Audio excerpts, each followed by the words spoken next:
everyone, my name is Jade Valkyrie, and I am one of the co-hosts here at Area Fact with everyone's favorite little orange boy, Nemo. Today, this is going to be our last deep dive, and it is before the game showcase, of course. And this is called Making the Cut Video Editing.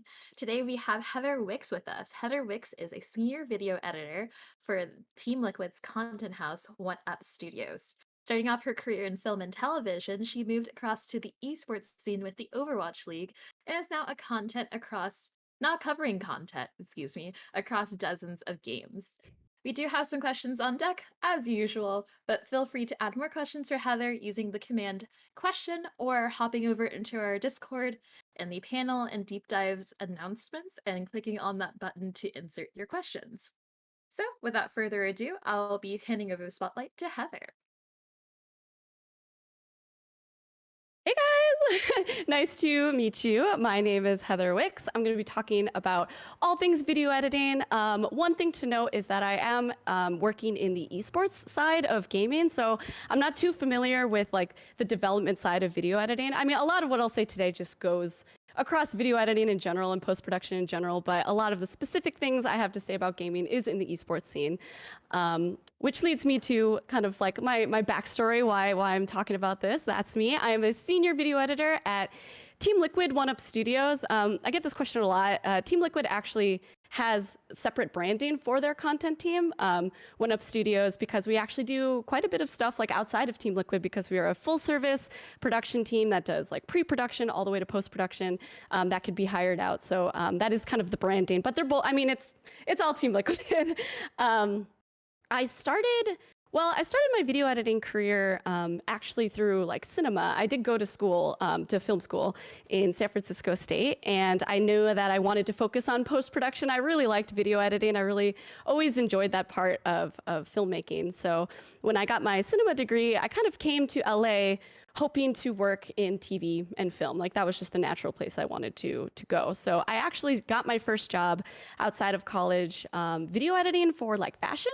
I did like little 30-second ads that like the kind of, when you're scrolling through your Instagram story, you get an ad for, it was Fabletics. It's like an athletic clothing company. I would make those. It was really it was a really nice first job because the videos weren't very difficult. It was very easy ads, but I still got to learn what it's like to work in a team, to work in post-production. I had an edit bay and all those things. So that was actually a wonderful intro to the working world. But all that time, I'd been a gamer. I've always loved games from like my Super Nintendo all the way to League of Legends. I played a lot of, that's kind of my near and dear game that I always come back to. But when Overwatch came out, I was super amped. I loved that game. That's like the first game I actually tried super hard to grind in. So when the Overwatch League came out, I was super excited because I say this all the time, but I'm from the Midwest and a lot of my family loves traditional sports. They watch a lot of football and baseball, and I've never really enjoyed watching those things, or I didn't really pay much attention to it. So when the Overwatch League came out, I was really excited because I felt like this is my chance to buy a jersey and get really excited and watch all the games and know all the players. So Overwatch League was really kind of the esports scene that I put my full heart into as a fan.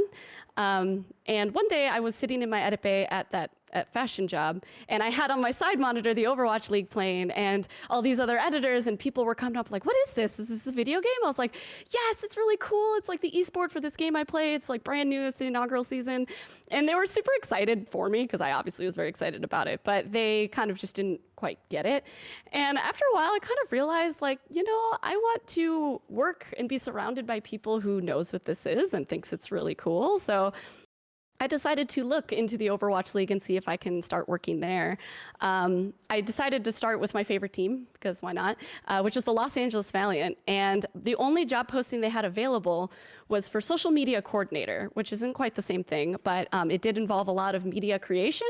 So I was like, okay, I could still kind of use my skills. I applied for that job and got that one. Learned a lot about how to work in social media, which was brand new to me. My Twitter had like 30 lovely people following me on it, and at most, like that's the most I used it for. But I learned a lot through that job. And after I want to say a year of doing that. I got a message from someone at One Up Studios saying, "Hey, I recognize that you're an editor. We're looking for one. I would love to reach out to you and have a conversation." And now it has been a little over 2 years at Team Liquid, and it's been amazing. This GIF I should have explained earlier is like I made for my 2-year anniversary at Team Liquid. And so, yeah, I've been a video editor there. I moved on to senior video editor. So now I edit full time, and it's been amazing. So I wanted to go a little bit into kind of like why video is important. It seems kind of forehead, but what I love about video editing and like content in general is it's really versatile. Like you can kind of go in a lot of different places in the gaming space, in content, let alone being a video editor. So I might say esports when I mean the gaming in general, just because I'm an esports person, but really there's so much that you can do as a video editor. And I think a lot of people have a demand for this. And I listed up some reasons is, the video gamers are on like social media. They're a younger audience that is constantly consuming social media content. And so a lot of videos that you would be making, at least again in esports, we make a lot of it for our socials like YouTube and Twitter and TikTok and all those things. And that's really a chance for people to connect with us, engage with fans, tell a story, and be able to just put out content to kind of boost the organization you work for, and also in game development as well.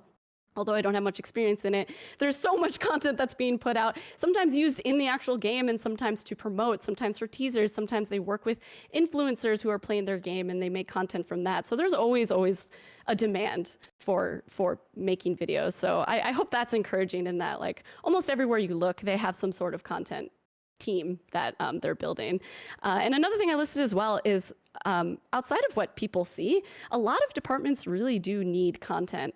We don't always just make content for ourselves, which is like the YouTube, like One Up Studios focuses on boosting up our YouTube channels and making sure they have good content, but we also are constantly giving videos to the social media teams. Partners is like a really big one, which is my last point. Partnership deliverables are really great in like video form. A lot of times if like your organization partners with a company, they want video content. That's part of like the contract. Like, oh, we see that you guys make fun content. We would love a series with our name on it. And that's really valuable both ways. And so I think a lot more people are noticing that this is something that is valuable and are putting more and more resources, making bigger teams, putting more like budget into it for nice, fun editing plugins and stuff. So video content opportunities are out there. And some places you can look if you are like still in college or fresh out of college, or you just decided like, I want to pursue this video editing path. There are many areas you can look. What I did is I went straight for esports teams because I'm a particular fan of the competitive side, but you can also go to game development companies as well. These all should just have listings, as well as like be sure to keep track of like whenever they're looking for editors. And one thing I'll note too is like check out the esports teams content, because right, like you can look for Team Liquid, and Team Liquid does post for video editors, but we also are One Up Studios. So be sure to like follow if like other teams or other companies do have a little separate area for like content. Be sure to look in those places as well. Like even some game developers don't produce their own content. They use a third-party post house that kind of specialize in games. That's a great place to look too. Journalistic content is like, I think, especially again in esports, a lot of fans are soaking up the journalistic content of like the new news, the new rosters, new game announcements. Like people eat that up. And so videos are like a great, they're constantly just getting the content out there for people. Like, oh my gosh, the new All-Stars Nickelodeon character was announced. Like, quick, we need a YouTube video on that. So those are a great place to look as well. Gaming influencers and streamers, if you have a favorite streamer that you love to watch, like give a nice reach out, like, hey, I'm a video editor, I would love to like edit your YouTube videos, or suggest if maybe their YouTube isn't active, suggest like, I would love to edit your videos. That'd be a great way to start, because you know the streamer, you're already watching the streams. Like that would be a really fun way to kind of break into making this kind of content in the space. Or you can make your own YouTube channel. I've met a lot of people who started there, and actually they blew up quite a bit. Or even if it doesn't, like you get that opportunity to make stuff that you like, be consistent with videos and learn all those skills that you would normally have for like someday doing a full-time job. So breaking into the industry, getting that first step in the door, I think we all come from different paths and walks of life, and we all have different ways that we've gone into the space. So based on my experiences, I'd say the number one thing is to be active on social media, which it's just helped immensely. For any of these, you don't necessarily to a T have to have, but I highly recommend things like keeping your Twitter up to date, and not just up to date with what you're doing, but interact with what other people are doing in the most genuine way possible, because I think that's what really got me noticed. Like I said, when I came to Team Liquid, it was because my now boss had seen me on Twitter, like commenting on stuff and like posting my own video stuff. And he kind of associated me, who he's never met before, with a video editor. And so when he thought, oh, we need video editors at One Up Studios, let me reach out to this person. I liked her work. I've just seen her around. And I think that really helped. I think it also helped me with my Los Angeles Valiant job in the Overwatch League as well, is to just be in the space, like a genuine fan, watching the things, getting your name out there, following all the people in esports. And sometimes it sounds shady, like don't just go through and be like, okay, you're in esports, and then be like, ha, good point, thumbs up, and on all of their comments. Like, of course, be genuine, but it is a great way to network. Like, a lot of the industry that you're trying to get into is there as well. One thing that I get asked quite a bit about Reels and what to show. And a lot of times, and I'm one of these people, but a lot of times people have said like, oh, I want to show how much I've grown as an editor. So I start with my old stuff and go into my new stuff. And although I love the sentiment, I do not recommend that. I recommend only putting the best stuff that you've made on your reel and starting with it as early as possible. Like, I would maybe start with your best thing, go a little backward, and then end with another best thing. Because when watching reels, and as someone who's watched many reels from video editors, your attention span can be kind of short, and you have reel after reel you need to watch. You really need to capture their attention right away. So always have a reel ready to go, because if you get that DM on Twitter that said, hey, we're hiring, I'd love to see your reel, you want to be able to send that as soon as possible. And also keeping that up to date so you can be sure you're not like jamming on adding your best stuff to your reel the night before. But also just making sure it is your best stuff, which will constantly change, right? The more you work and the more you improve and you make more things, the better your work is going to be. And so kind of keeping your reel and a working project is really valuable to have, so that you always have the most best and improved. And this third one is actually interesting, that I didn't do on purpose, I guess, but I think it was really valuable for me, is finding an opportunity that is adjacent to what you want to do. Again, I've never worked in social media, and I was very blessed to have a boss who was willing to train me in the social media aspects of what I was doing in terms of like interacting with fans. And I was a community manager, so I learned like the Valiant fans' names, and like would post funny memes and video content that people would enjoy. And through that job, I really got to experience a lot of video editing work. I learned a lot about branding for the team that I work for, which I still use in my video editing job to this day. And because my foot was in the door, I was able to show a lot of the things that I did at Valiant to my Team Liquid potential employer. I said, no, I'm not a video editor now, but this is what I've done at my job as social media. And, I obviously have a background of editing as well, just because I enjoy it. And it helps. So I wouldn't be too discouraged if like your favorite team, or there's no really good postings out for video editors. I would look into something close, like a social media, or maybe just motion graphics or something like that. Because it certainly helps to get your foot in the door.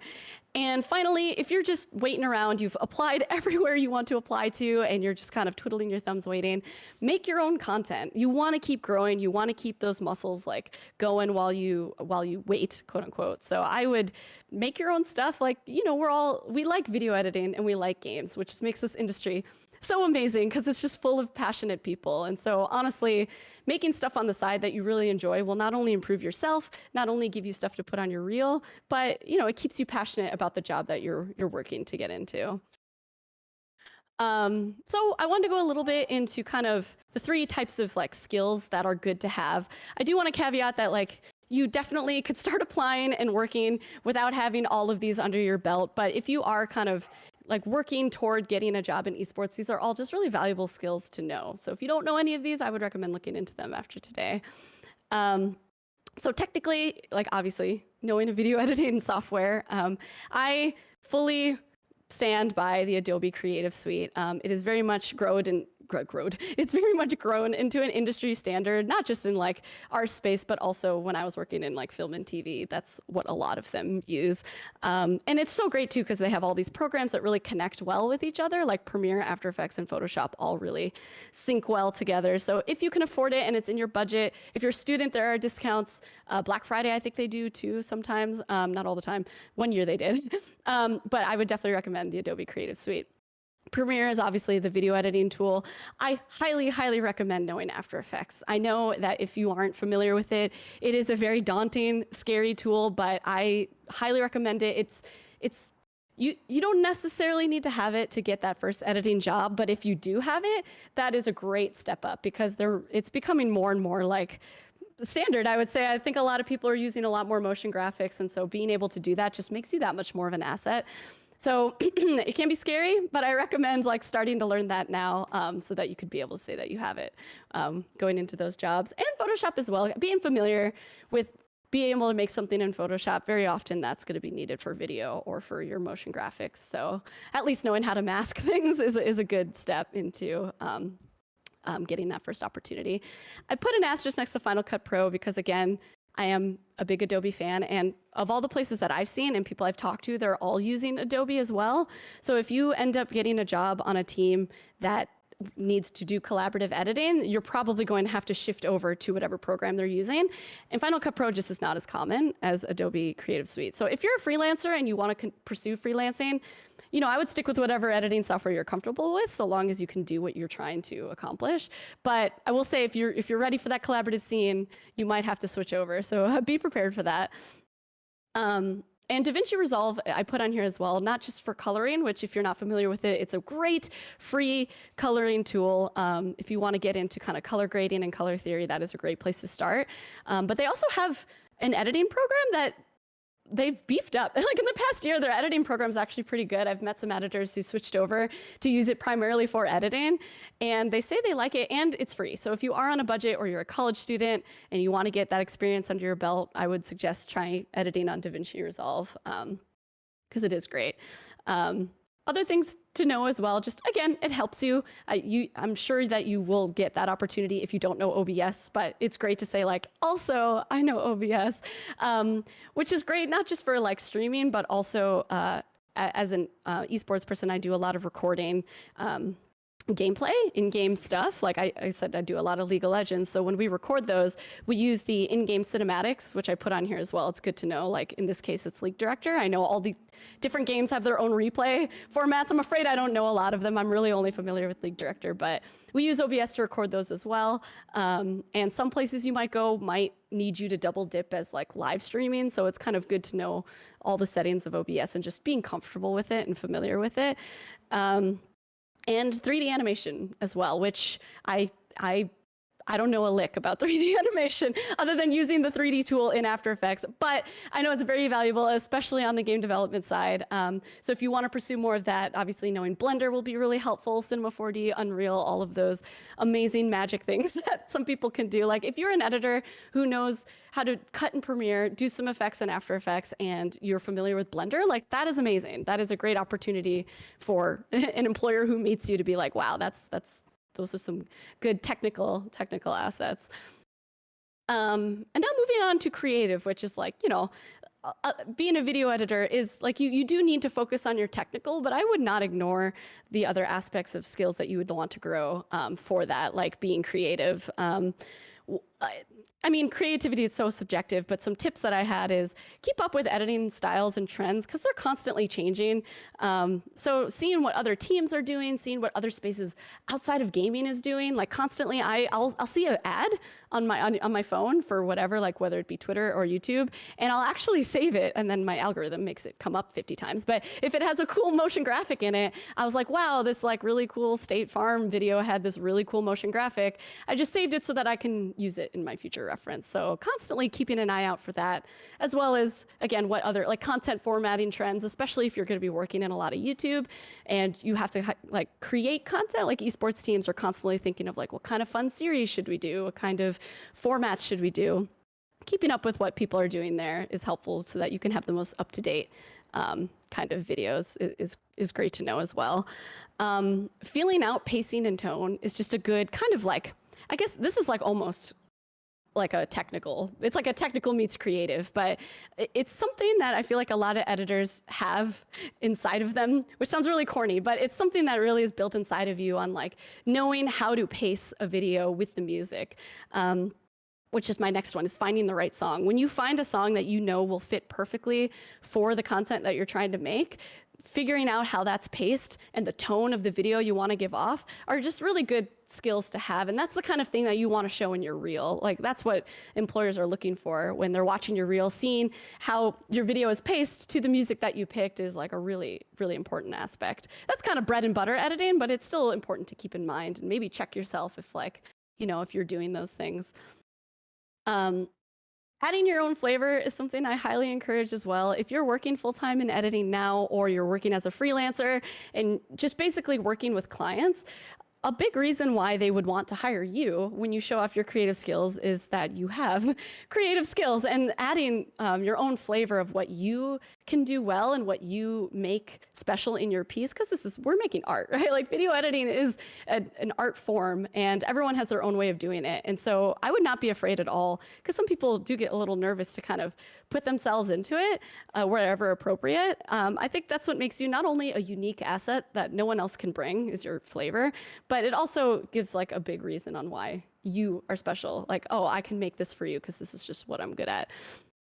Being detail oriented is also really important on the creative side. I had to learn this on the job. I am not a very detail-oriented person, but I learned when the video is not just for you and it's not just for your employer, it's for an outside client. It is so important that you are making sure you're catching any mistakes, making sure everything is clean, making sure there's no black frames or anything is off a little bit, or you're not forgetting to, oh my gosh, I saw a movie on TV that still had the stock footage like watermark on it, and that was a TV movie. So being detail-oriented in your work will definitely set you apart from other editors who kind of just let a lot of mistakes fall through the cracks. And finally, thinking outside the box. I put these on the side because this is where I get a lot of inspiration, and I'll talk a little bit about inspiration later too, but the biggest and easiest way to think outside the box is seeing what other people are doing and getting perspectives outside of your own. So where I like to go for inspiration is Dribbble. It's with 3 Bs. It's got a lot of fun design stuff, a lot of really cool animation stuff, but it also is just a ton of creatives just sharing their work. So that is a really, really cool place to just scroll through and get fun ideas from. Pinterest is actually, I heard from like quite a few people, they're like, oh, I never thought to go to Pinterest for motion graphics, but if I want a cool motion graphic idea, I go to Pinterest. There's actually so much on there. One thing I didn't list on here, but I just thought of, is also those Envato template. You know how you could see like Envato motion graphic templates? I wouldn't recommend like downloading them to just use them, because that's not necessarily your work. But what is really valuable is to download them and then see how they made it. Look at their After Effects project and see, wow, they pulled off this effect by using the 3D camera, and just kind of learning and getting inspiration from those templates. It's like $10 that you download it, and then you learn kind of a new skill in After Effects. That's kind of a fun, kind of reverse engineering way of like thinking outside the box and getting new ideas and learning new skills. And I can't stress enough, watch other people's content. Like, especially once you're hired and you're on a team, it's so easy to laser focus on your own content. But you and your team are never going to improve if you're not watching what other people are doing, or seeing, what the competition is, but like what other people are putting out and how you can take that and be even more unique. I think that is a very crucial way to growing, not only creatively, but just as a team overall. And lastly, and arguably the most important, is the collaborative skills that you need to work in the gaming space as a video editor.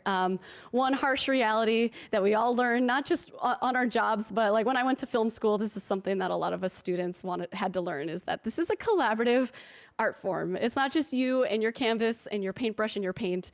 It's someone holding the canvas. It's someone picking the paint colors for you. It's someone painting one half and you paint the other half. It's super collaborative. And so a lot of people need to check their egos at the door, but also just be really excited at the idea that you get to work with other creatives. Like, I know it sounds harsh to say like, be ready to like give up your art form, but it's actually really, really great to work with other creatives. And again, it's a great way to grow.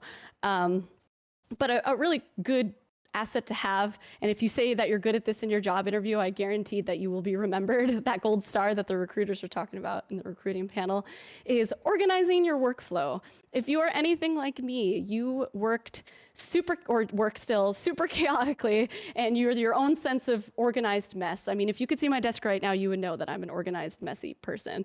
And what I had to do and learn on the job is making sure that I'm doing all of my video editing in a very organized way. Because I like to work really fast. So if I quickly need a picture for this motion graphic, I'll save it to my desktop, or I'll save it to my downloads folder. And I can't stress enough that you have to stop doing that. Even if you are working freelance, I recommend developing this program, or this system rather, of organizing your work, because it's not only less stressful for you, but also if you're just assigned to a team one day, or if someone needs to pick up a project you started, it is very important to have these things. So I kind of shared in the screenshots how OneUp Studios organizes. In our Finder, we have the project files, media, and inside media, we have all these little folders, and I actually have my Premiere. The right one is my Premiere window, but it's also in my Finder on my hard drive. Is in the media folder, there's your footage, music, graphics, and then in Premiere, it's your sequences and nested sequences, sound effects. YouTube rips are in its own separate folder. Color grade is good, like the before and after. If you use DaVinci especially, you want to be sure to keep those in their own spaces. And then your exports. If you are struggling to find your final, and because you named it final for real _ seriously, this is the final, be sure to keep those organized. Move the old ones to the rough and name your new one just plain final, so that you always know which one your final is. And this is all great because if I started this project and someone else needs to pick it up, they know exactly where to find everything. And think of it on the receiving end. I've worked on some people's projects that were not organized, and I'm just like, I need a treasure map to get through this project in order to finish it. So getting this in your system will make it so much easier for you once you get hired to not have to learn that on the job. Post-Haste is a great tool. I'm not 100% sure, but I think it's free. That actually makes all these for me. What you could do is make a template, just save a blank Premiere project, and save it to Post-Haste. And whenever you make a new project, you can make a new Post-Haste, and it'll make all these folders for you, so you don't have to do it every time, which is amazing. So I would highly recommend looking that up. Essential Graphics is also another motion graphic thing that's really good to know as well. And another good one to know is managing your time. Give yourself goals to hit by the end of the day, especially if you're a freelancer. You gotta be able to work yourself into a schedule so that you can really hit those deadlines. Don't focus too long on something that may not be worth it. I know I said be detail oriented, but that can be a double-edged sword. If you are kind of zoomed in too much, I like to say, on getting this one effect to work or getting this one scene to work out, but the rest of your video is not done, and you need a certain cut by the end of the day, you could potentially be doing yourself a disservice, because maybe you finally get it and then you had to jam all night on that edit, and then you hear notes from the client, and the client say, oh, let's cut this whole section, and it's the section you were working on. So definitely be sure to keep yourself in perspective on where you are in your kind of workflow and timeline. And that leads me to my last point, which is to be honest with whether it's a client, because you're freelance, or with your team who may not know video editing. If it's a partnerships person saying, hey, I mean, we're partnered with Honda, so Honda needs this video. Can you get it done by tomorrow? They're not video editors. They don't realize that that is literally impossible. So being completely honest with to get exactly what you're looking for, I'm gonna need at least 3 days. They'll appreciate that, because then you're not struggling in silence. The product is so much better, and everyone is well communicated with how much time you need. Which I put, it's not necessarily a 9 to 5, just because it's gaming, but it's also esports is never a 9 to 5. I just wanted to put that caveat. A really good workplace will be sure to focus on it being a good work-life balance, but keep in mind sometimes you might need to turn around a video incredibly fast. I'm trying to keep an eye on time here. Another collaborative skill is giving and taking feedback. That is another rough one, when usually if you come from freelancing or you come from just doing your own videos, it can be an adjustment to kind of have other people have comments on your video and you redoing it, or giving someone else comments on their video. It's definitely a skill that you want to know, because when a video editor or when someone is looking for a video editor, you are being brought on to a team and working. Not just they're not only hiring your ability to do these things technically, but they're also hiring someone who can work creatively and collaboratively. And so it's really important to be able to tell in your interview or to your employer that I have these skills to work with other people, because that's what a lot of this job is.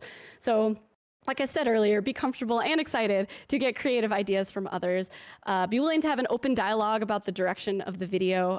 If the client wants something, but you feel like you can still accomplish what they want in a different way, like I would definitely speak up and say that. And they may tell you no, but they may say, yeah, like that's a really cool idea. Why don't you go with that? So I wouldn't be afraid to kind of have just a back and forth about it.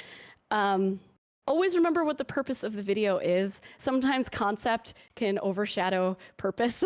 Like we have this really fun, cool idea and we make it and it looks amazing. And at the end, you're like, wait, this was supposed to be for Jersey Mike sandwiches and there's no Jersey Mikes in it. It's like, okay, you kind of lost track of what this video was for because you had this cool idea. So I think making sure at the end of the video, all the check boxes are hit of why you're even making video in the first place. Is important. And also be willing to kill your babies if need be. I put an arrow because this is a perfect example of that. I worked on a video for Marvel for our Black Widow jerseys, and we kind of shot, like practically the shot is just a rectangle. I don't know how the production team did it. They were amazing. But I thought, oh, it'd be so cool. There's like a dip in this song that gets really quiet before it like gets really epic, that I'll kind of morph that background into the Black Widow hourglass logo. It was like kind of the showstopper piece. And Marvel cut it because they said it looked too close to the actual trailer, and that's actually one of their brand guidelines, is to make sure none of what we do looks too much like the trailer. So I was super sad, right? But I had to be willing to do that. Like there's no arguing that, especially with a big partner like Marvel. And you know, it wasn't the end of the world, but I could give small acts of defiance by sharing this GIF to all of you guys today, so at least some people saw it. But be ready for moments like that. It might be harder for some people than others, but just keeping in mind that that's how it might have to be. It makes you a lot more collaborative to work with if you just understand those situations. And one thing that I'm sure you've experienced if you're already dipping your toes into video editing is that shit happens. Like, try to keep a good mental. If you have the cut exactly on time, everything is exactly how you need it to be, but your computer crashes on the export and suddenly you're 3 hours late on your deadline. Again, try to keep a good mental. Don't suffer in silence. I would say if you're having issues, or let's say you did lose track of time and you're like, oh my gosh, I'm behind on this edit because I was trying to make this thing happen and it didn't work. Let people know, because not only will your team appreciate that they're well aware of the schedule, but also they might be able to help you, because they all understand that video editing is, you know, it could be a tough process and it could be a fast process. So be sure to speak up if you are going through something. And do retrospectives afterwards. If you finished an edit that was really stressful, it's really important to tell your team, like, hey, next time I really need more time to do stuff like this because it involved a green screen, and green screen adds like a day more of work because I have to key everything out. And so in the future, they'll allot for that. So be sure to open up that communication with your team so that it's easier for everyone involved in the future. Inspiration and improvement. Some things I've seen like this, you know, there's no overarching, but from some reels that have been handed to me, common things that I see that maybe if you're like in college and you're working toward getting your reel out there and you're wondering how you can amp it up, check for some of these things because they're common mistakes. One is not cutting precisely on the beat. Sometimes it is just a frame after or a frame before. And it's something I used to do too. I never really kind of honed in on that. Use the waveforms and make sure that the beat, which I'm sure you know, like on the waveform, you will see the beat. Make sure the cut is directly on that, because the one frame can make the difference. And it just looks so much cleaner if you just go through everything and kind of adjust things over and making sure you hit those. It does make a big difference. RNG preset transitions is something I see a lot. Just basically putting in a transition that, you know, is like a preset that feels really random. Like, I know a lot of you aren't using star wipes or anything, but sometimes transitions feel a little random or a little too many of different kinds in one video. So I would check and make sure that you're making sure your transition makes sense for the kind of video you're making. You're not putting too many in a row. Just keeping an eye out for that, because I see that a lot.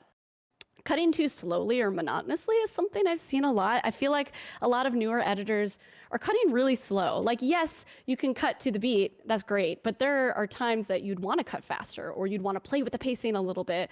So I would check, like, if you feel like you can metronome all your cuts, then I would go back and see how you can add more spice and flavor to that. And poor audio mixing and color. The poor audio and color, man, they are just always left behind in the post-production process. They are overshadowed by motion graphics and by cool effects, but audio is so important, making sure that's clean, clear, and balanced, and making sure your color looks good. Those are really important to like kind of hone in on before or while you're kind of trying to work in this industry, in any video editing aspect. And for inspiration, like I said, I use those kind of Pinterest and Dribbble to kind of look through for inspiration. I work, 5 days a week, so I'll grab my coffee since we're on work from home, and I'll sip my coffee, and sometimes I just browse through, like take 10 minutes out of the beginning of my day to browse through fun ideas on Dribbble, save some stuff, just get inspired to whatever video is on my plate today. Maybe I can apply something really cool to it.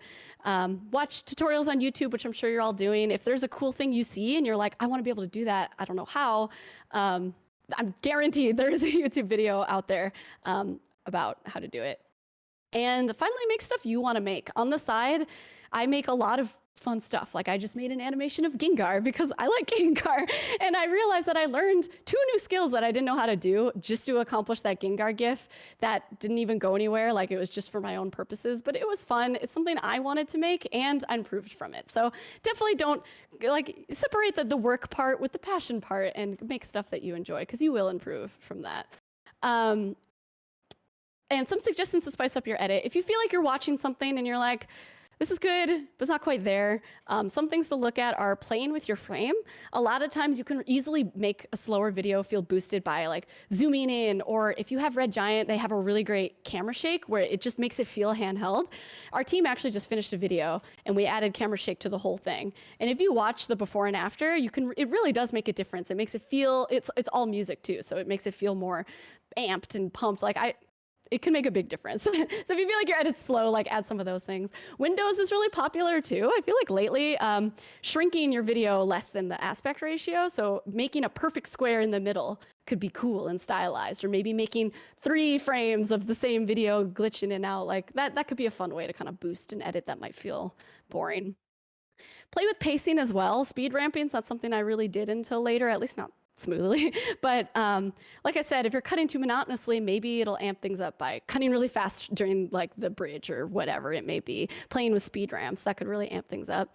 Add motion graphics, which I'll show an example of. Sometimes if you're like, man, this is cool, but I need more, it's really nice to know how to make motion graphics because it really comes in clutch. Even if the video doesn't, or the project or whatever you were hired to do doesn't initially call for motion graphics, you could always boost a video with it. So learn those skills so that you can aid your edits, and throw in some sound effects. Maybe that'll help kind of make something feel a little more amped up. And I wanted to show you, this is a perfect example of a video I did for Alienware. We have a series called Good in Gaming, which basically is what I'm doing now. You get to learn from our Team Liquid staff how to do that job.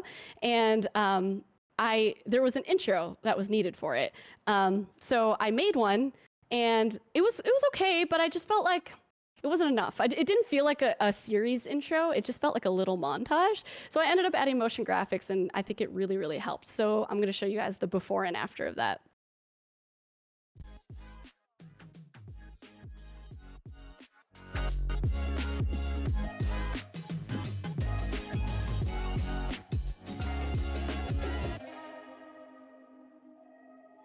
So it's not terrible, right? That's great. But I think what I didn't like is that it's all just video the whole time. There wasn't really any opportunities to add anything to really boost it up. So I ended up shrinking the video down into motion graphics, which you could see here.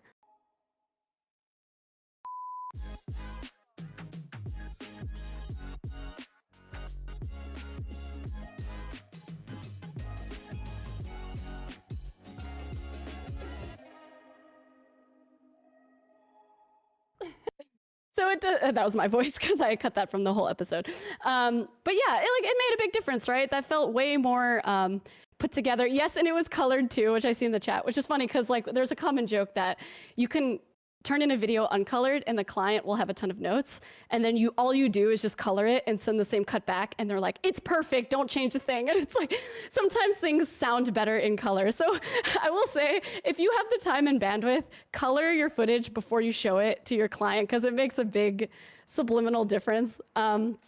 But yeah, I think like having the motion graphics really amp things up, and so having that in your arsenal will really help. And speaking of killing babies, they ended up getting back to us saying, "Oh, we don't really have time for an intro, so there's no intro." So this actually didn't end up getting used, but I was fine with it. It was still a great example of like how to boost and edit. Oh, sorry. So yeah, that was it. If you have any questions. And questions we do have. Um, First, the first question that we've gotten from the audience is, where is the best place to get resources for starting out in video editing?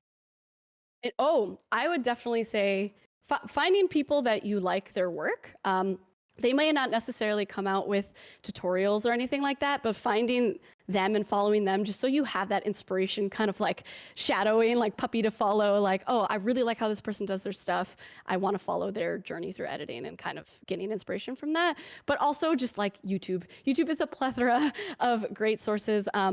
Completely unbiased and totally honest, my boss at Team Liquid has his own private YouTube channel called Learn How to Edit Stuff. You might have heard of it because it's like the first video to come up whenever you search how to do something in After Effects or how to do something in Premiere. It's actually so funny because when I got reached out to by Team Liquid by a man named Ian Sansevera, and I was like, oh, okay, let me update my reel. I haven't done that in a while, so I YouTubed, like as a professional video editor, I still YouTubed like how to make a great reel, you know, just to make sure to like get some good tips. I watched this video of this guy at Learn How to Edit Stuff giving good tips, and halfway through I looked at him, I'm like, oh my gosh, and I went back to that DM and I'm like, this is the guy who's reaching out to me. And I thought that was hilarious because I got that like insight onto what he wanted to see. So that one's a great resource. And for motion graphics, I highly recommend Ben Marriott. If you haven't heard of him, I'll type him in chat. Ben Marriott. He does amazing graphics and motion graphic design. I think half of what I learned was from him, and the other half was Andrew Kramer's Video Copilot, which you might have heard of. It's like kind of back in the day kind of video editing, but that's really where I drew a lot of the skills I know now. So those are two great places to start, but finding content creators online that make tutorials that you enjoy, I think is a great place. And speaking of more inspiration, and Nemo is back. Oh, what a cutie. He could not resist. And speaking of inspiration, have you ever studied music or audio? And do you think that it would be beneficial to a new editor to study?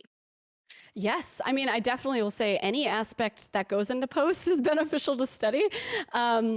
It's interesting because when I went to film school, I did do a lot of sound mixing, and since I started working, I did a lot less of it, and so there's actually so much that I've forgotten. But what's really nice to have is what people forget is that audio is 50% of a video. You can have the most amazing effects and graphics, but if you can't hear it very well, or if the music's too loud, it's pointless, right? You can't hear whoever's talking. So knowing the basics of balancing, knowing how to work your tracks in Premiere is really valuable. But if you have a passion for music and if you have a passion for audio mixing, you can go the next step and look at Pro Tools and look at all the different plugins you can have. And that, you know, like in Hollywood film, that's its own job, right? Audio is its own job, color is its own job, graphics is its own job. A lot of what video editors do in our industry of gaming and esports is all encompassed in one person, whereas in the film world, it's all one job. So that actually is good news because you can master a certain area that you want to,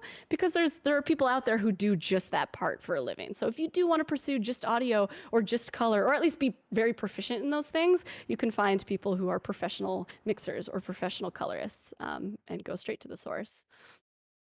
Mhm. And then building off of that, another question is, someone noticed that in esports, it's not all teams employ assistant editors and the lines get blurry compared to traditional media. When collaborating, what is one of your favorite things to get from an AE or a fellow editor when handing off a project? Ooh, one my favorite things to get from another editor? Was that the question? Yes, I think it's like more about like when you're collaborating, what exactly are things that you like receive when you're collaborating on a piece of media? Yeah. So, I mean, again, like as someone who might have to pick up that and continue it, an organized project that is well put together with all the files where they need to be can be heaven, because I will be sitting for like hours picking up someone else's edit just trying to dissect everything. So having it well and organized is a good one. Also, just open communication. Like, hey, Heather, like I have this edit. Here's what I did so far. Here's what I don't really like that much. See what you can do with it. Play around with it. I was having trouble with it. Like that's kind of what our back and forth. Even internally, we don't. At least at Team Liquid, we don't commonly pick up any edits outside of our post house. It's mainly us getting edits from other editors, which especially on work from home could be kind of the same thing because I don't get to see them ever. It's still a transfer online, all those things. But yeah, typically the collaboration between editor and else is the cinematographers and the producers. That's really where you have to connect, have those meetings, be like, okay, what is it that you shot? Tell me now what shots didn't work because there was a helicopter flying by, or there might be some things I would never know, like, oh, the client wanted to make sure that the laptop was on, and in these first 2 shots, they're off, so we can't use them. Like, if I don't know that, I'm gonna start working with those 2 shots until someone tells me, oh, by the way, Heather, you have to swap these out because they need to be on. So like, getting that communication and like transfer between like the production and cinematographer side is important for post. That answers the question. I'm not sure if that did. Yeah, I think it definitely does. And our next question, this might be a big one, so take your time, is what is it like editing for an esports org, knowing that you're basically developing the tone of a full brand? Oh my gosh, that was daunting when I worked social media.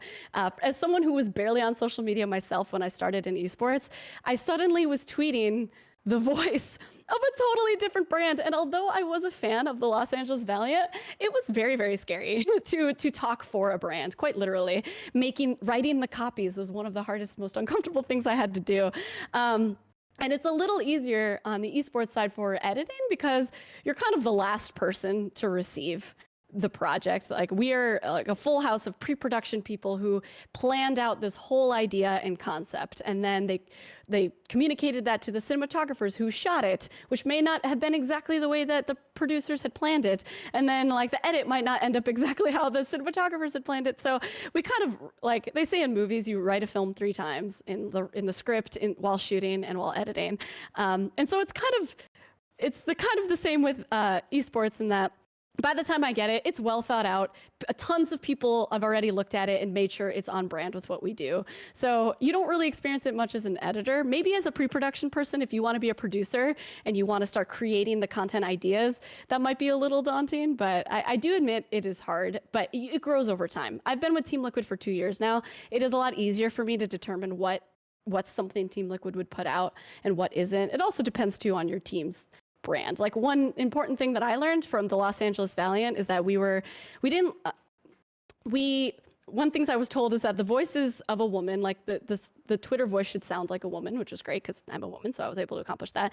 And also, like, we're a very inclusive team. We like to talk to fans. Like, there are some brands that distance themselves from fans and in a way, and just that they want to be exclusive. They want to be unachievable. Valiant wanted the opposite. They wanted you to feel like you can DM them and they will reply. So knowing those things just made me more comfortable with being the brand. So I think familiarizing yourself with whatever organization you're working for will help. But as an editor, I wouldn't worry too much about it. Hopefully, your client will know what they want. Yes, definitely. And building off of like your comparisons between your time at the Valiant and with Team Liquid, how do you edit differently for social media versus general content? Yeah, so social media was very bite-sized. It almost never took more than a day to edit, at least at the pace that I edit. Whereas, like, I was never really making anything that was more than like 30 seconds long, and 99.9% of the time it was for a meme. I was photoshopping the players' faces on little dancing characters, so it wasn't too deep. It wasn't that deep because we did have a content team at Valiant that made longer, more serious content that we would put out. They would just give to me and I would post. Whereas as an editor, especially at Team Liquid, where we have so many different games and so many different formats. Like I started on Squad, which if you're not familiar with, is our League of Legends docu-series. So it was very much like a documentary, which was comfortable because I came from traditional film, but also kind of uncomfortable because I had been making memes for a year. And so now I had to kind of put my memes in my pocket, at least for that series. And do something more serious. And then the very next week, I had a Mimi video for Team Liquid's CSGO team. So what's kind of cool is I actually make so many different types of videos. Cool, like apparel stuff, like this series that's supposed to be informative and kind of like a fun little info piece. It is an adjustment, but I think once you work on a team that makes a lot of different things. Like again, Team Liquid makes funny stuff, serious stuff, everything under the umbrella of genre. You kind of learn to like shift over. It's actually really nice because docuseries are so fun, but after 2 years, you want to make something memey, and memey stuff is so fun, but after 2 years, you want to make something serious. So it's kind of nice to be able to shift gears. You not only expand your horizons, but you don't get too bored. Definitely. And our last question for the audience portion is how do you source good feedback from your peers on your work? How do you give good feedback to your fellow video editing peers? Yeah, so it's tough because again, it's everything's subjective unless something's very technical, like hey, you forgot a frame here. That's not really feedback. That's just a note. But it depends on who it's coming from. I think is really important. A bad habit that I don't experience, but I've heard from people who do, is some companies, or some, not companies, I should say teams, let their cuts kind of be open to everyone on the team. And so lots of people just feel like they can leave a comment, which could be bad because like you don't want too many cooks in the kitchen, I think is the phrase.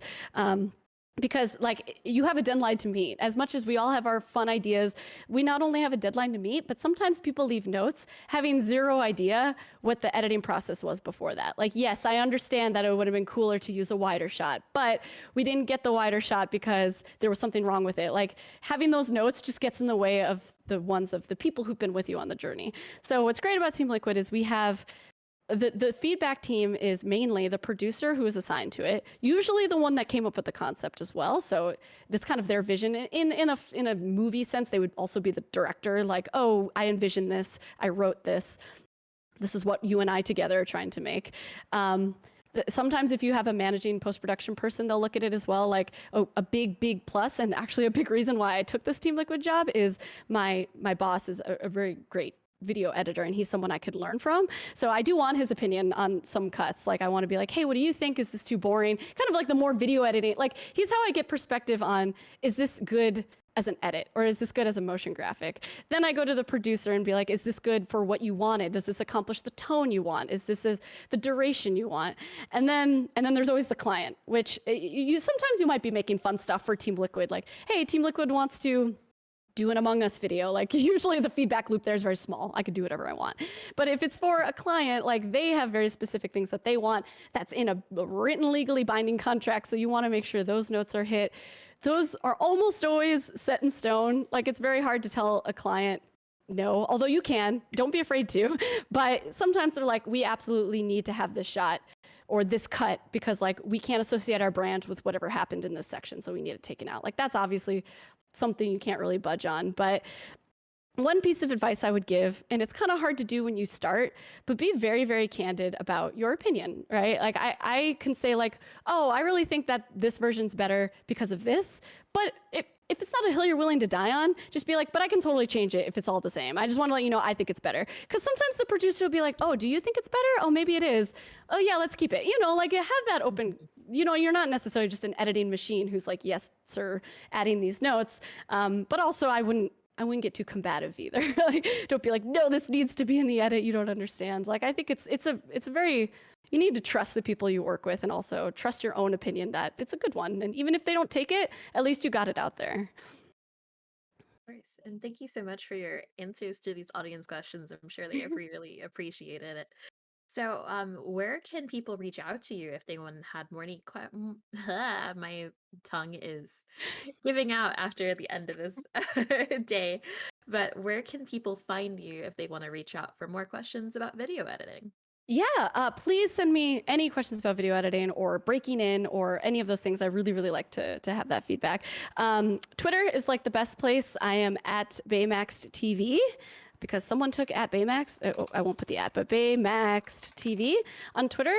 And also, if you prefer Discord, which I kind of do as well, you can always DM me on Twitter about you're like, hey, I have some questions about video editing. I'd love to have that convo. I'll most likely give you my Discord. But yeah, please reach out because I do like talking about it. I do like want more editors to come into the scene.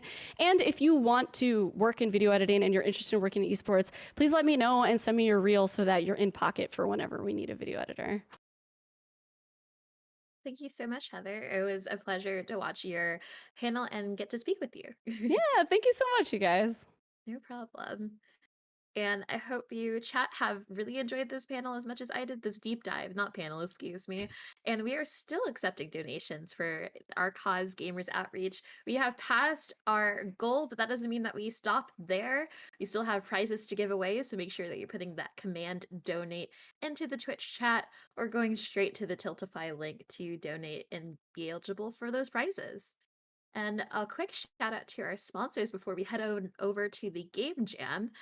First, Twitch Student offers the means to grow an even larger audience, represent your university on Twitch, and gain skills and experience valuable to a future in gaming. And Geek Therapeutics, the leader and the gold standard in teaching professionals, parents, students, and others about geek therapy. So stick around, we have a wonderful game jam and some lovely judges from the AoE team to choose their favorite picks. So stick around.